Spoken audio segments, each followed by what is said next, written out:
As I mentioned, my name is Sandra Reimer, and I work with True Imagination on their communication. And I'm going to introduce to you our president, Audrey Voth-Petkoff. Audrey, tell us a little bit about our presenter this evening and bring us your greetings. For sure. Good evening, everyone, and welcome. This is our second evening in our virtual tour series, The Anabaptist Story Lives On. Tonight, we have broken all records in our registration. Perhaps it's because we don't have as much competition this week as we did last week with the election. As most of you, we are watching the news daily for any signs of hope instead of despair related to this pandemic.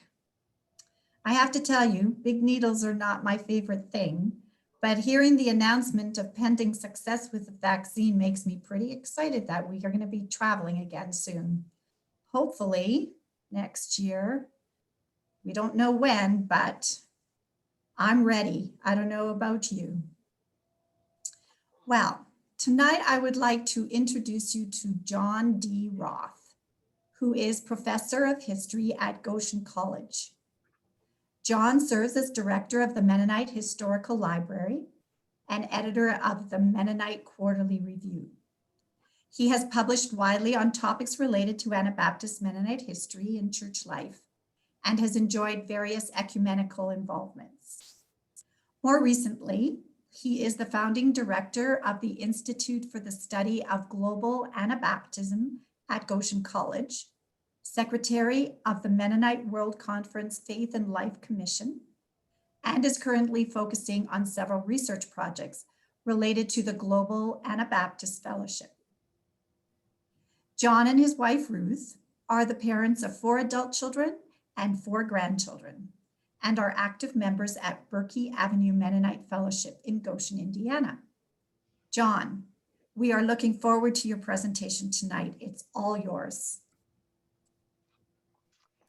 Good evening, and thank you very much, Audrey and Sandra. Thank you to True Imagination for your help in creating this very innovative approach to offering viewers a window into the various museums, archives, and libraries across North America. I also want to thank all of you who are participating in the webinar this evening, and I look forward to hearing your questions and comments at the end of this presentation. It's great for me to have a chance to talk about the Institute for the Study of Global Anabaptism. I'm going to share my screen now and see if, there we go. On the topic, what hath Zurich to do with Addis Ababa? How Anabaptism became a global movement. And I'll just say right at the outset, you can see if you would like to know more about the Institute, if you want to get our newsletter, all you have to do is send an email to isga@goshen.edu, and we'll be glad to add you to the mailing list. In one of my favorite books, Catherine Schultz's a book called Being Wrong, Catherine, or the author, talks about being on an extended road trip with a friend. And at a certain point in this journey, she asked her friend why the highway department would use Chinese characters in their road signs. Her friend was baffled until they came to one of these signs, which of course is not a Chinese character, but rather signals a picnic area. I think that some version of this has probably happened to all of us. The world makes sense to us in one way, and then something happens that forces us to reevaluate what we thought we knew, and then slowly, or perhaps suddenly, we begin to see the world from a different perspective. I have spent most of my career as a historian and teacher focused on the world of 16th and 17th century Anabaptism. I've spent many, many hours in European archives. Most of the books and articles that I've written have focused on some aspect of the 16th, 17th century Anabaptists, the Amish, Hutterites, Mennonites, groups that have come out of this tradition. But about 8 or 10 years ago, I experienced a kind of conversion in which I began to look at this world from a different perspective. Part of that began with the simple demographic recognition that during my lifetime, so 40 years ago in 1978, there were about 600,000 Anabaptist Mennonites around the world, the majority of them living in Europe and North America. And yet, in the course of this 40 years today, that number has more than tripled, so that today there are 2.1 million Anabaptist Mennonites, and the majority of them actually live in places outside of Europe and North America. You can see here in North America, the number has indeed grown. Be interesting to note that most of this figure is Old Order Amish or Old Order Mennonite. That's a group that is growing the most rapidly in our global Anabaptist Mennonite family today.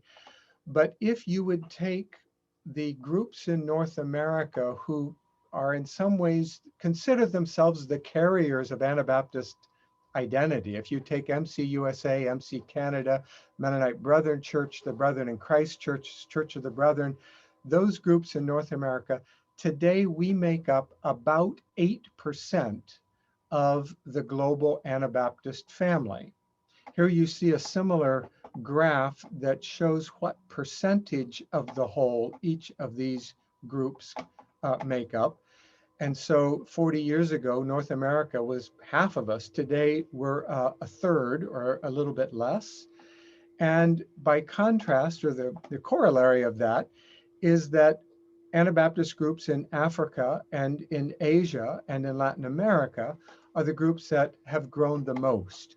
A map of the global Anabaptist community today looks something like this. Lots of Anabaptist Mennonites in North America. Again, the majority of them Old Order Amish and conservative groups. But the vast majority of our global family find their homes in the continent of Africa, with a significant number in Asia, and then in Mexico, Central America, and South America, what in Mennonite World Conference we call Latin America, and a number still in Europe.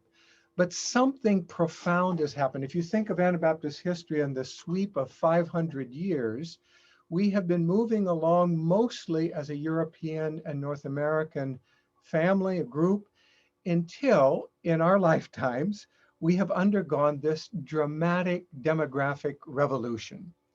And that caught my attention as a historian. It seemed important to pay attention to this revolution that we are living in the midst of. Well, how did that happen? How do we explain the globalization of the Anabaptist Fellowship? Well, one part of that came about through what I call the diaspora of Low German speaking ethnic Mennonites.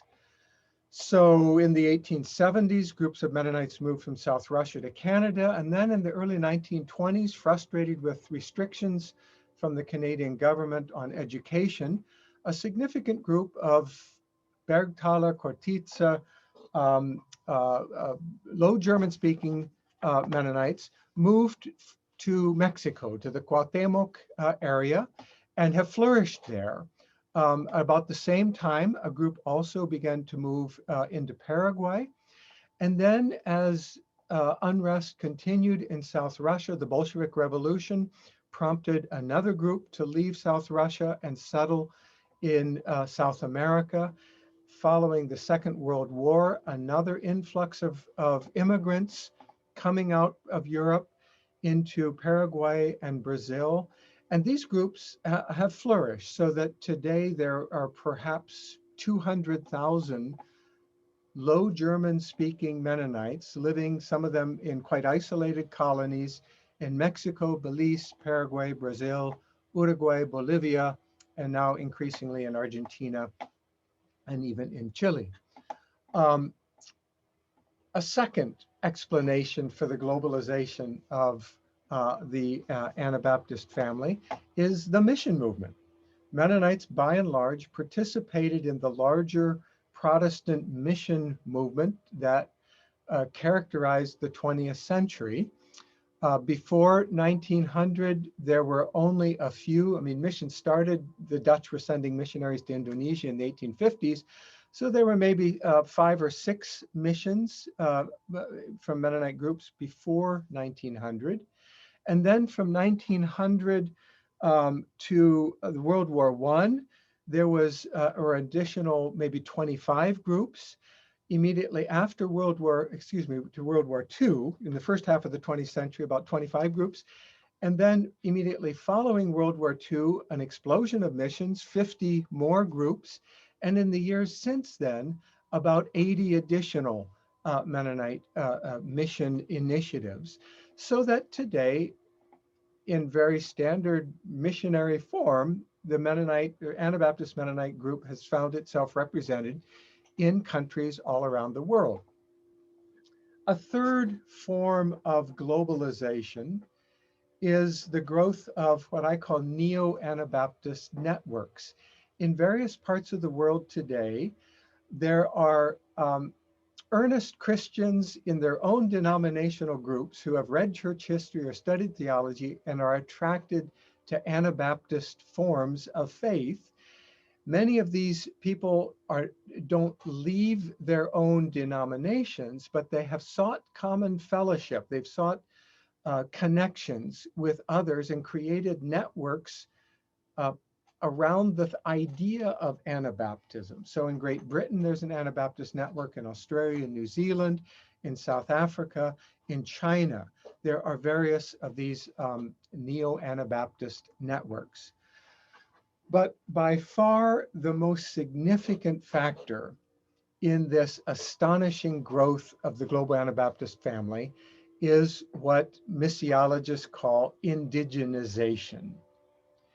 In many of the countries where Anabaptist Mennonite missionaries brought the good news of the gospel, at a certain moment, the recipients of the good news said something like, "Thank you very much, we'll take it from here."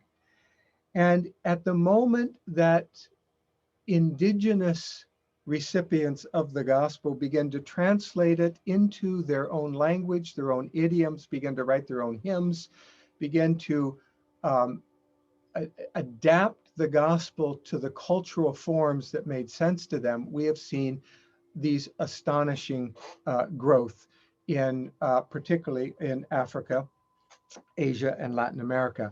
I highlight here the Ethiopian example. It's a wonderful example of how this happened.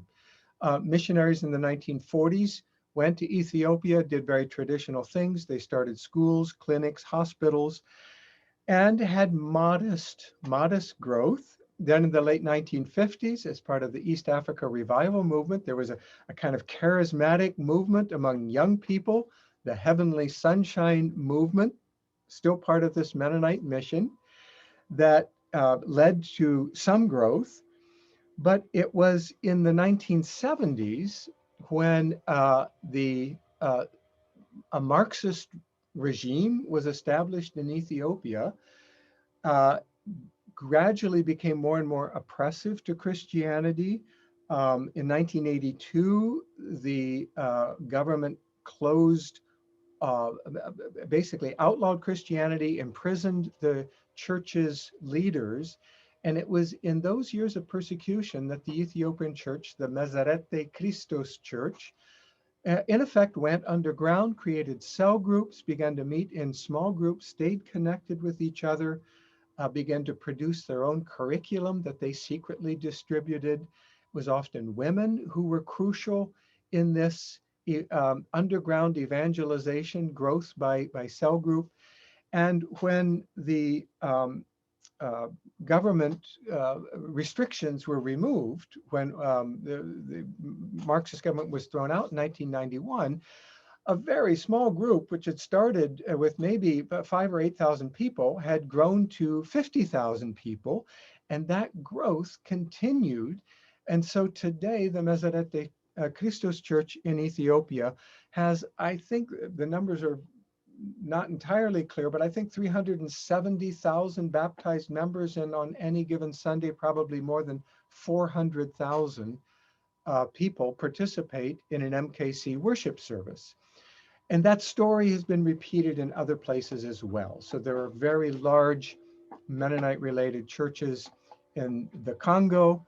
There are a very large Brethren in Christ church that is part of Mennonite World Conference in Zimbabwe. I think there are 8 different groups in India. In Indonesia, there are 3 synods that are dynamic and growing, and other Anabaptist groups in at least 80 additional countries, including just randomly South Korea, Colombia, Angola, and Brazil, so that today there are some 230 groups in at least 86 countries, 2.13 million Anabaptist Mennonites in various parts of the world. And again, that transformation has basically happened in the last 50 years. It's important to note that this remarkable growth in the global church, and particularly churches in the global south, is part of a larger phenomenon in global Christianity in general. So that what once proponents or theorists of secularization thought that whenever countries became more industrialized or more westernized, they would inevitably decrease interest in religion. That simply has not been the case. And in fact, the Christian church outside of Europe and North America has grown dramatically in the last century. And here on this graph, you see how the proportions of the Christian church have changed through the years, with the yellow bar being North America getting quite small, Latin America growing, and of course, Africa and Asia also growing. And in Asia and Africa, the annual growth rate, South America, Asia, Africa, is faster than the world's population growth. I think it's also important for us to recall that Christianity, which we have grown so accustomed to thinking of as a Western religion. Christianity is the religion of Europe. It's the religion of North America. In truth, Christianity has always been a non-Western religion from the moment of Pentecost. Today in the global Christian church, and this would be true, frankly, for the Mennonite or the Anabaptist church as well, the most typical Christian is a young person, it's a woman, and it's someone from the continent of Africa. And those demographics, young, female, and global south, with particular concentration in Africa, are characteristic of the Anabaptist Mennonites as well. Just one final perspective on global Christianity. Roughly 2.4 billion Christians in the world. The Catholic Church continues to grow very rapidly. Its numbers are increasing, especially in Africa and Asia. The Orthodox Church continues to be a dominant force. Protestants, 250 million, and Pentecostals don't quite fit any of these other categories. Pentecostals are 600 million, that's worth noting, and African independent churches, 84 million. I want to emphasize this point about Pentecostal growth because, not surprisingly, I would say the dominant worship style in Anabaptist Mennonite churches outside of Europe and North America has been deeply shaped by the Pentecostal renewal movement. and would reflect something of that Pentecostal influence. In the midst of all this, the question arises, okay, well then what is it that holds us together? What's the basis for unity in a global Anabaptist Mennonite church?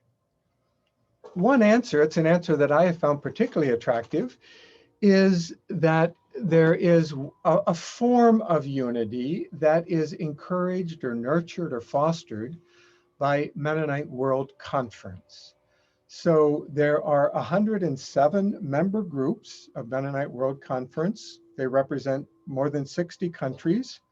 About 1.5 million of the 2.1 total are members of Mennonite World Conference.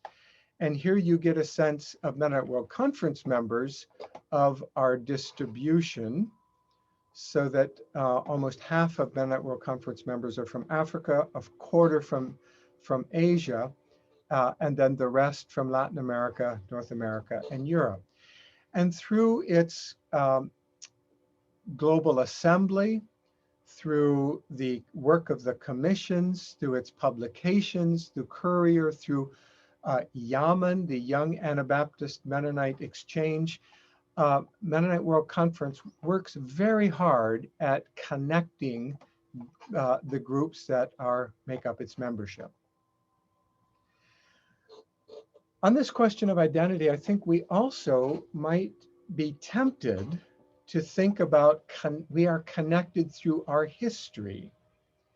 And so one impulse would be to say, if we want to ask how is a church in Indonesia connected with the Anabaptist Mennonite, we will do it historically by describing the mission movement, how Anabaptist Mennonites came to Indonesia, and then we go from the missions back to North America, and from North America to Europe, and from Europe we get back to the 16th century.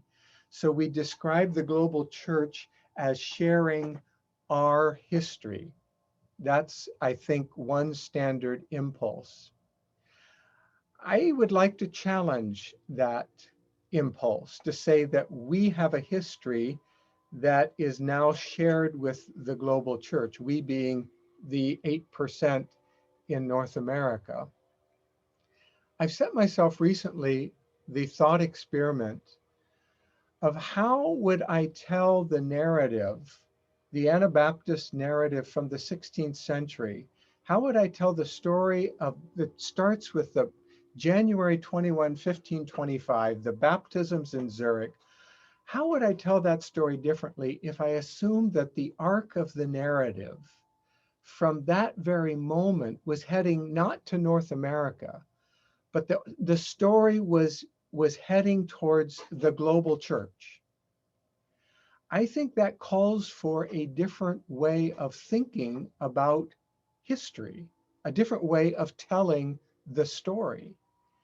And I think if we're going to nurture a shared global identity, we need to tell the story differently. I think we also need to rethink how we do theology.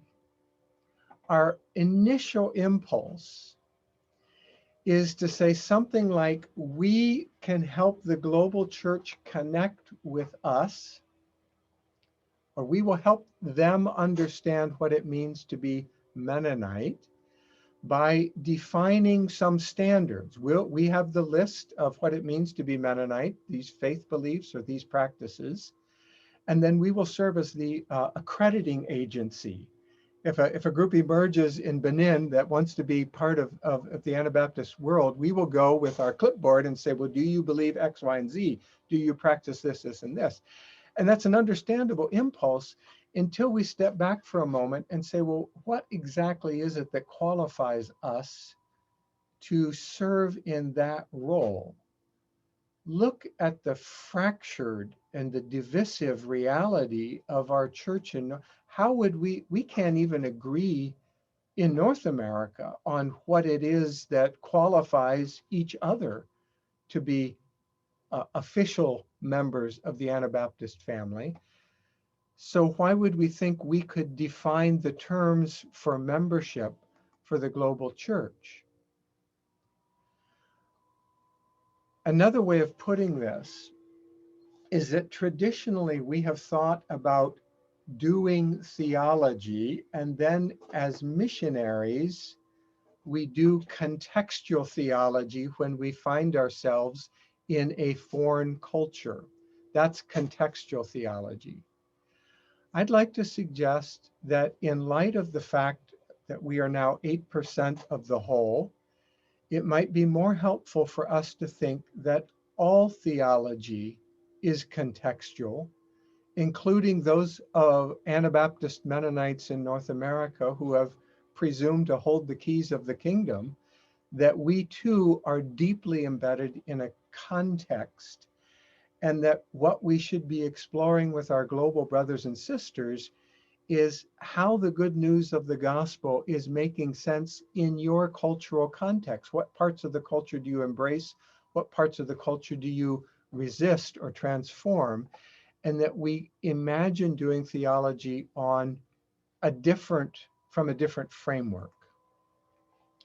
All of this adds up for me to a sense that we need to rethink how we do scholarship. And that has been a long introduction to why I think the mission of the Institute for the Study of Global Anabaptism is so important. If I was to summarize the mission of the Institute, it would be something like this: to promote a deeper understanding of the global Anabaptist Mennonite Church for the renewal of the church in North America. We are a very small institute. Institute might connote something big. We're actually this little cinder block office. I work at this half-time. I raise all of the funds for the Institute. We have a home at Goshen College. We're grateful for that basis. Goshen College serves for our accounting, but all of the funds that make the institution work, we raise for ourselves, by ourselves. And I do that with the good help of Kristen Swartley, who is a student at AMBS and is the administrative assistant. Let me tell you a little bit about some of our projects. One of our first projects was the Global Anabaptist Profile. It seemed like it would be important to do a careful sociological theological survey of who we are. We kind of have impressions, but we haven't done on the ground, careful, systematic survey of beliefs and practices. So this was a project that involved 24 Mennonite World Conference groups in 18 countries. We gathered a group together to develop the survey of representatives from these 18 countries, from the 24 groups, translated it into 26 languages, spent 2 years gathering information, and then with the good help of Conrad Carnegie and Elizabeth Miller, we published the Global Anabaptist Profile. And I'll come back if we have time to say a few more words about that. Another project that is aimed at identity formation from a global perspective. As you know, the Martyr's Mirror has been a central part of Mennonite identity for a long time. It's a gathering of stories that no single group owns. It is honored among Old Order Amish. It's honored among more liberal Mennonites and all the groups in between. And yet it has served as a kind of collective reminder that following Jesus can come at a cost, that we are the inheritors of a pearl of great price, that we owe an obligation in some ways to those who have gone before us and suffered for their faith, and that we should not assume that it will be different for us. The Martyr's Mirror emerged over in many editions, and it kept growing as more martyrs stories were added. And then in the late 17th century, the canon was closed. We had produced this large, in Dutch, 2-volume work, the Martyr's Mirror, And after after that late 17th century edition, it was translated. The stories have been retold, but the canon was closed. We haven't continued to add to it. And that always has bothered me because I know that in places in the world today, there are brothers and sisters in the global Anabaptist community who continue to suffer for their faith. And so the Bearing Witness Stories Project has been an effort to consciously collect stories of brothers and sisters in our church who are paying a price for their faith. And this is a long and slow project. We've published one book already, but we see it as an effort to honor the martyr's mere, but also to say this is a living story that goes forward. Texts in Translation as another initiative of the ISGA. There are a lot of efforts to make English language theological historical works available in other languages. So we have a lot of translations from English to Spanish, for example, and that's good. I hope it goes forward. But there's relatively little interest or attention in asking where is there creative theological and historical work happening outside of North America, outside the English-speaking world, and to bring those insights, that creativity, into English. And so our Text in Translation series is an effort to do that. So this is a book, John Driver's book, translated from the Spanish. We collaborated in the distribution of this collection in French and other indigenous languages in the Congo, stories of the church in the DR Congo, and then the history of the Kenyan Mennonite Church, translated and distributed in English. Our most recent project, just completed a few weeks ago, is a translation from Indonesian of a book by Sigit Sukoko and Lawrence Yoder that tells the history of the GITJ Church, the Maria Javanese Mennonite Church in Indonesia. Gameo, many of you are familiar with the Global Anabaptist Mennonite Encyclopedia Online. Gameo has a collaborative venture with a lot of creative energy from historical groups in Canada, but it's a North American collaboration. And it has found an institutional home in the Institute for the Study of Global Anabaptism, where we are trying to make good on the claim that this is a global encyclopedia.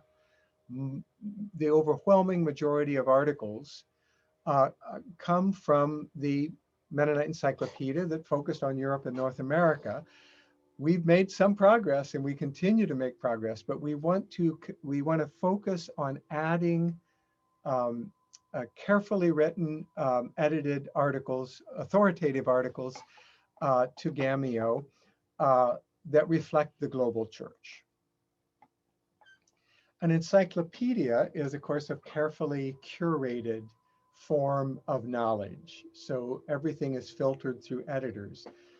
The wiki approach, of course, is a grassroots approach. It is open, it opens the doors and invites wisdom from the bottom. And so parallel to Gameo, we have created the Global Anabaptist Wiki. And the idea here is that it is a user-generated global archives so that groups from anywhere in the world can use this platform to post material of interest to them and of interest to others. Some of these are, we have stubs or entries for at least 227 groups from around the world, in which individuals from local churches add their information. But we also have a collection of catechisms and confessions of faith. The Anabaptist Dictionary of the Bible found a home in the Global Anabaptist Wiki.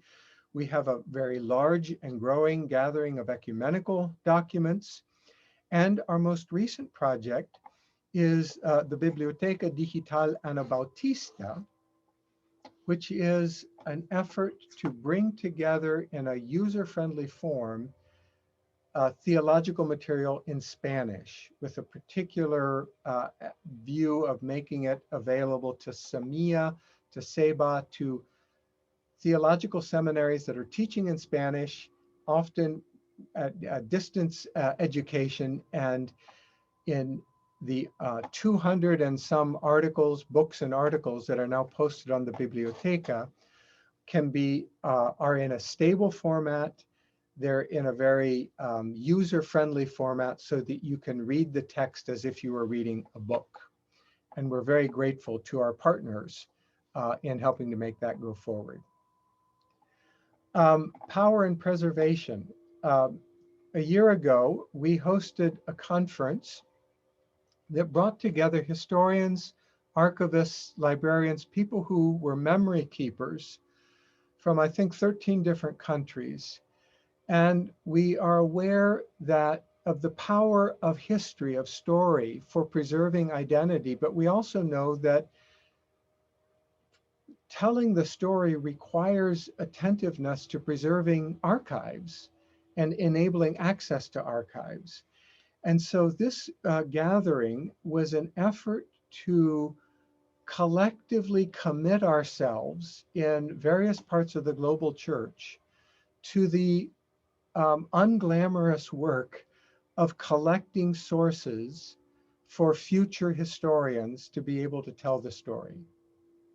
Out of that, we launched last January on World Fellowship Sunday, the idea of a day in the life of the global church, in which we invited churches around the world to have somebody with a cell phone to take pictures of their congregation, their building, their place of worship, their bulletin, if they had anything printed, and then pictures of worship, pictures of Sunday school, pictures of children, of members, little interviews, and then a clip of the singing and the sermon.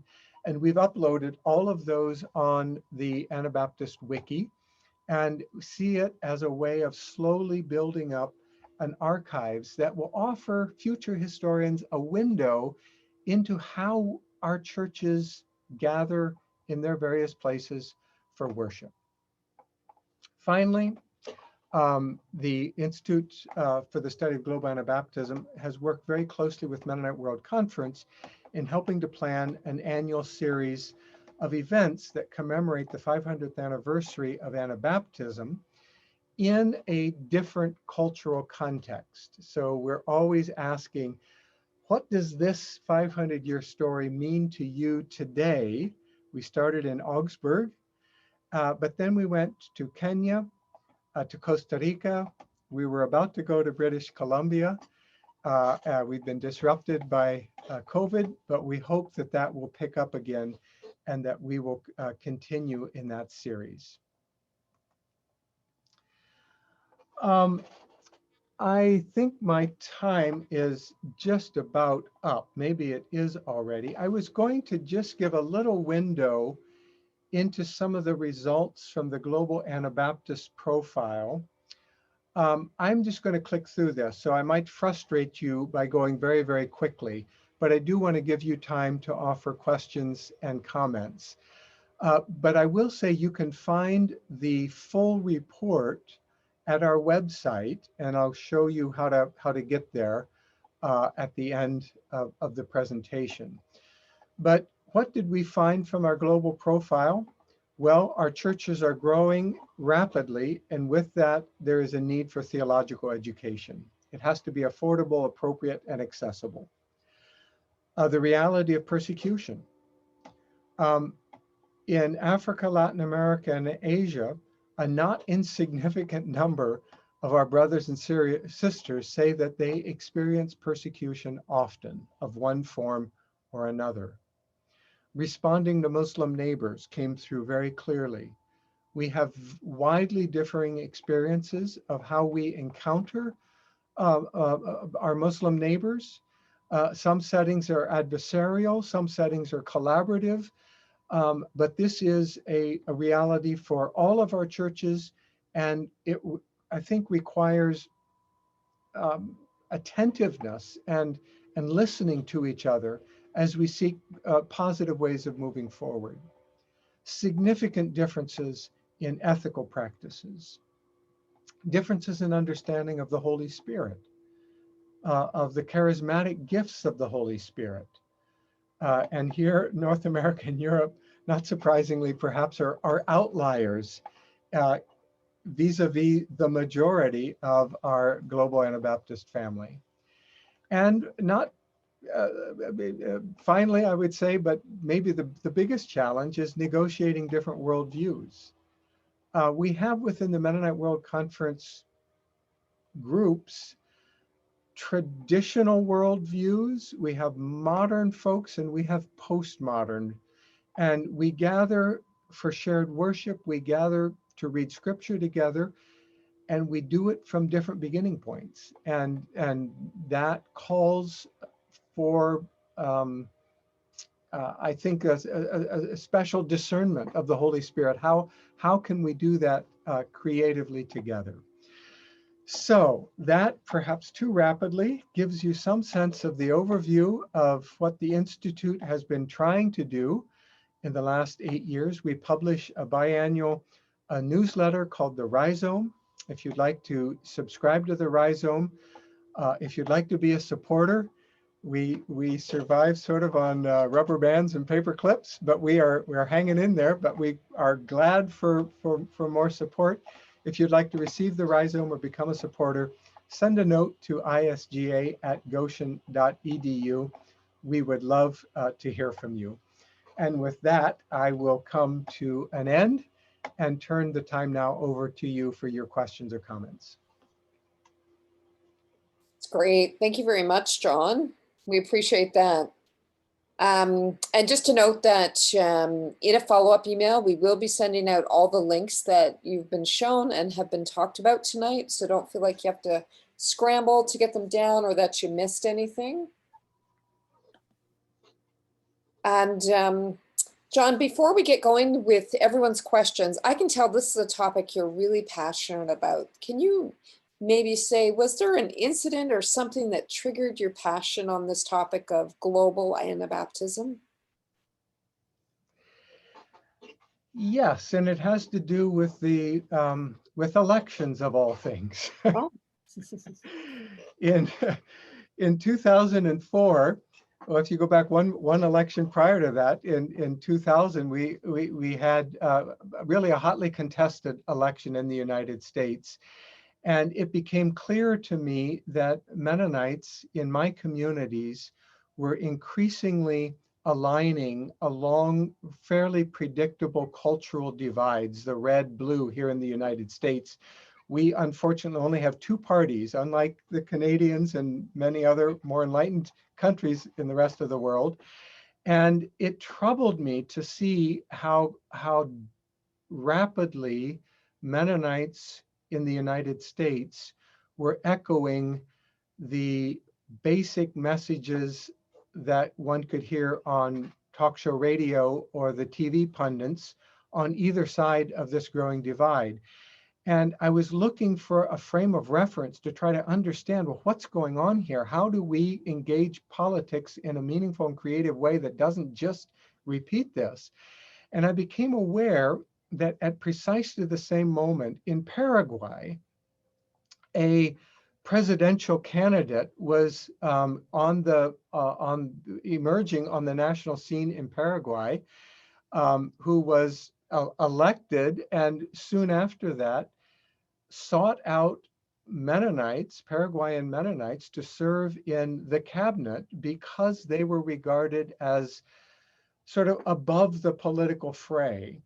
And I was intrigued by that. And I took a trip to Paraguay because I wanted to understand more, how were Mennonites in Paraguay navigating this new reality where their economic growth was finding expression now in increasingly political ways?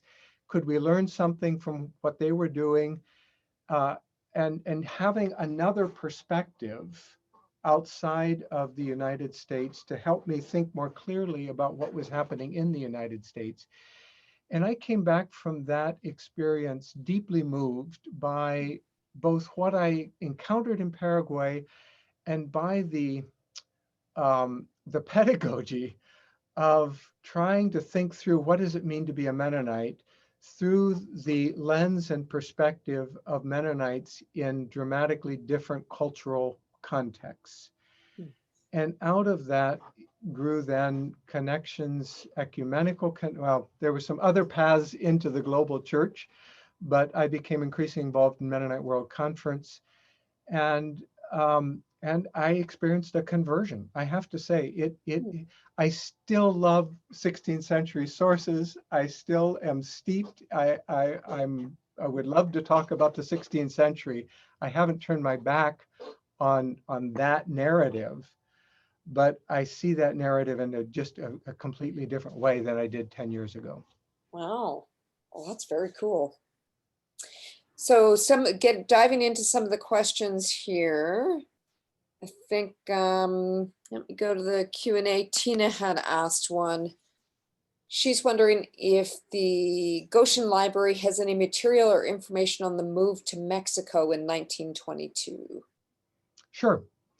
The Mennonite Historical Library, actually, just a plug for the MHL, the Mennonite Historical Library, will also have an evening with the Tour Imagination series, I think in January.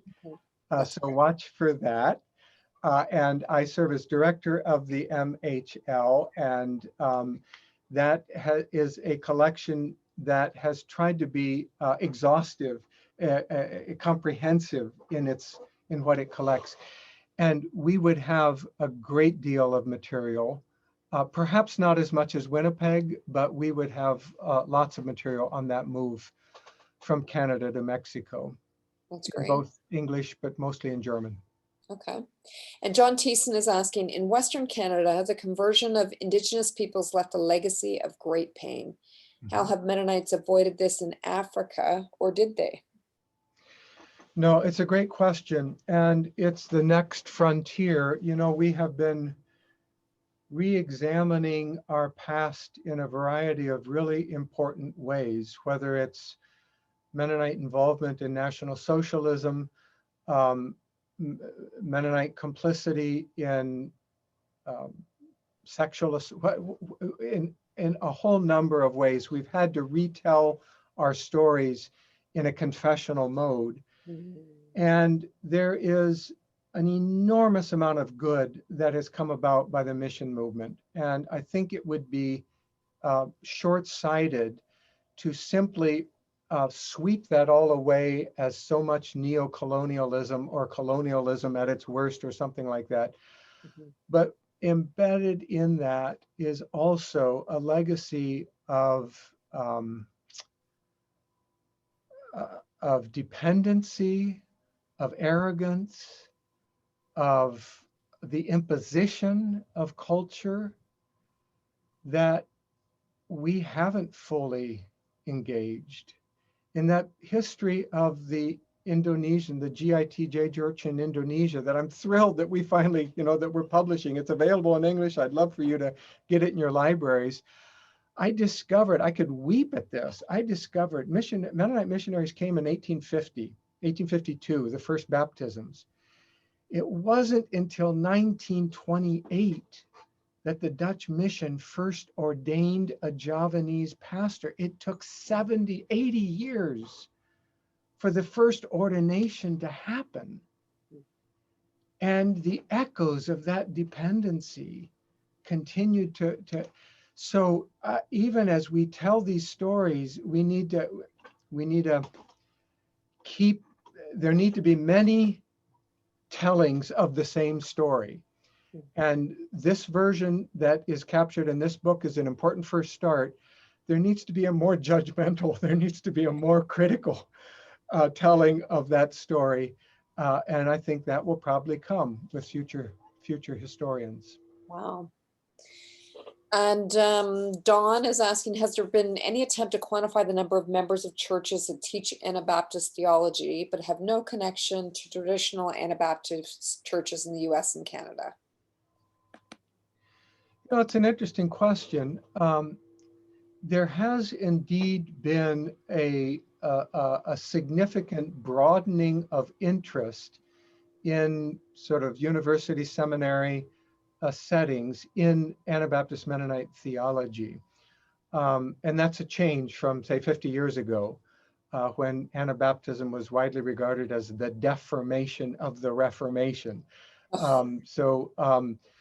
But has there been an effort to quantify that? I don't know of any. I mean, I'm interested in these networks of non-Mennonite but Anabaptist inclined groups, and I try to keep an eye on what's happening out there, but I haven't quantified more formal programs that have expressed interest in Anabaptist theology, say here in North America. Okay, that's good. You mentioned a thought experiment about Anabaptism being global from the beginning. Do you have bullet point conclusions? Aaron is asking. Not sure about bullet point conclusions, but maybe if the question is, so what would that look like? How would we tell the story differently if we actually did that? Here is the current mode is that we have a book on Anabaptist Mennonite history. It has 12 chapters, and the first 11 are about Anabaptism, 16th, 17th, 18th century, Europe, North America, missions. And then chapter 12 is the global church. And it is, it's understandable, but it is the add-on, and it's interesting mostly as a fruit of missions. And again, it is a fruit of missions. I'm not challenging the importance of missions to the global church, but it really is a fruit of indigenization. It is a phenomenon of people who have encountered the good news of the gospel through an Anabaptist lens and said, what does this mean in our setting? And that, it seems to me, requires a different kind of story. I suspect we would spend more time on the Pentecostal elements of early Anabaptism.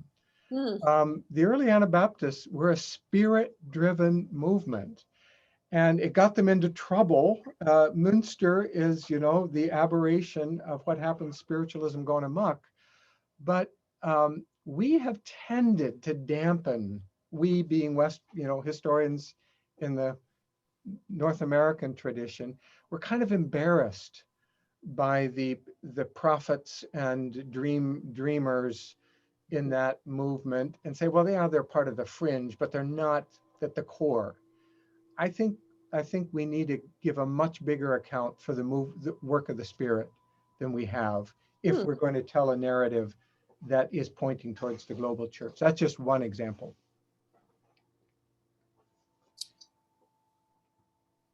Okay, and Susan Fisher-Miller is asking, could you give some examples of how the beginnings of European Anabaptism point forward and backward to a truly global faith? That was a point you mentioned in your talk.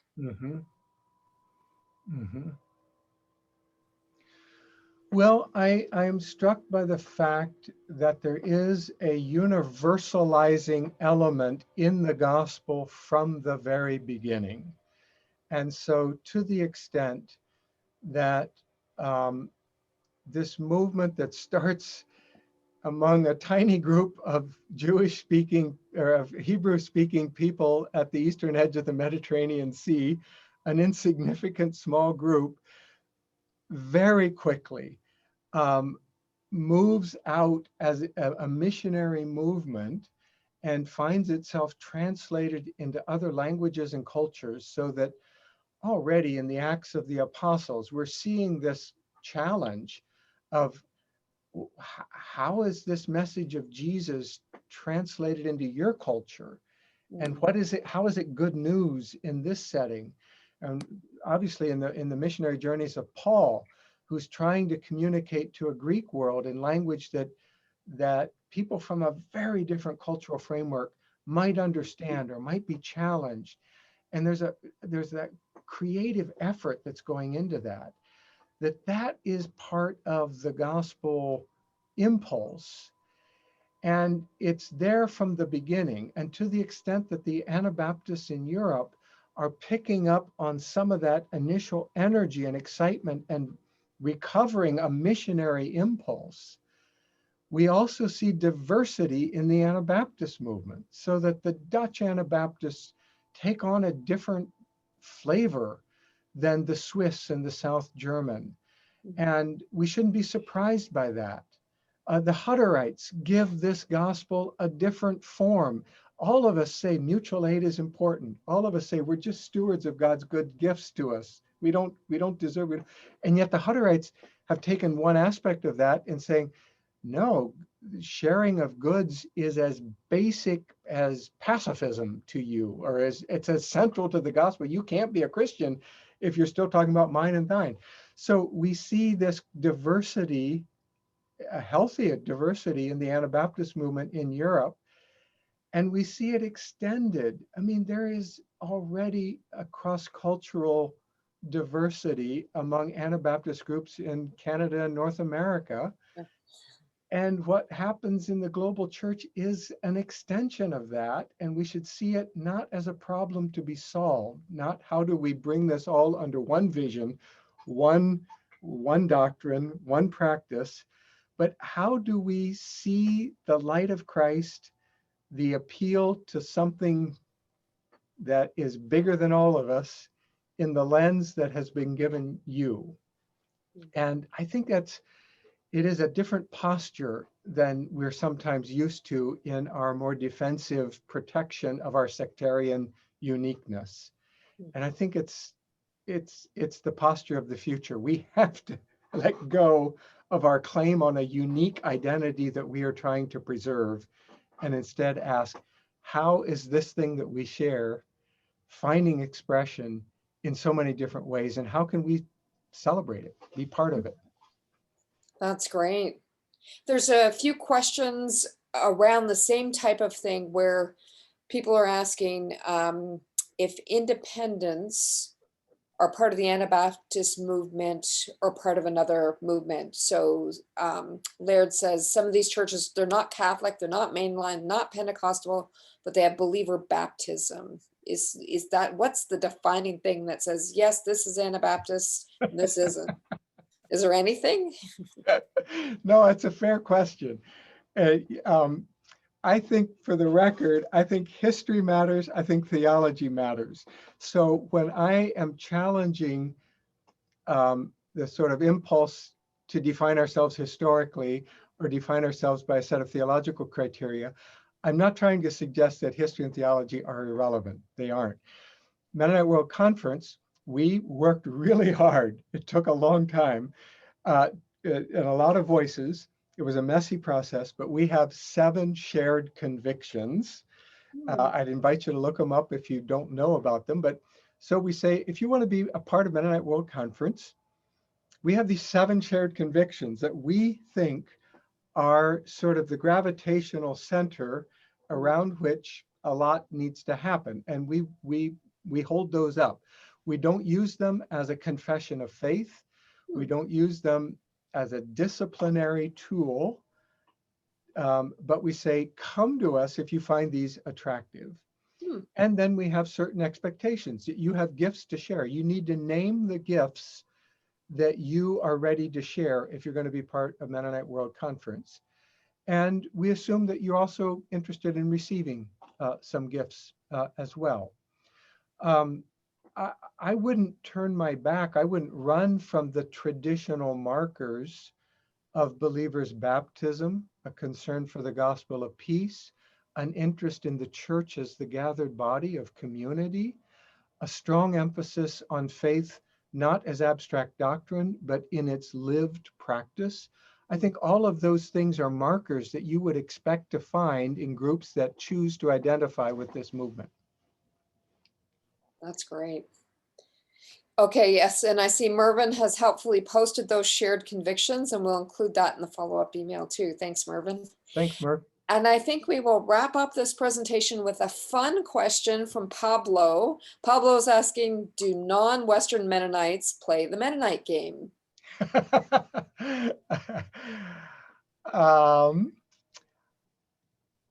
I assume that's the case. I have spent a little bit of time in Indonesia, in Java, in north central Java, in the Muria region. There are now Javanese Mennonites who are sixth generation Javanese Mennonites, or in that church. You know, I use the word Mennonite kind of loosely. They might not use that term, but they're part of that group that identifies with Mennonite World Conference. And I think folk cultures always seek each other out and are looking for connections. The Brethren in Christ Church in Zimbabwe has been there a long time, more than a century. The Mennonite Church in Kenya has been there more than a century. I'm guessing that in those settings, people are aware of family relations and take delight in making connections and remembering that their grandfather went to the same mission school or had the same point of connection. I think that's a human impulse. So I hope non-Western Mennonites play a healthy version of the Mennonite game. That's terrific. Well, thank you so much, John, for your presentation. We really enjoyed it. And yes, everyone, you will be receiving a follow-up email with links to lots of great resources that John mentioned. And you can visit their website and find out more about what he's up to. And again, encourage you, if you really appreciate the presentation this evening, consider making a donation. That really helps the work continue. And yeah, thank you again, everyone. Have a great evening. Bye now. Thank you.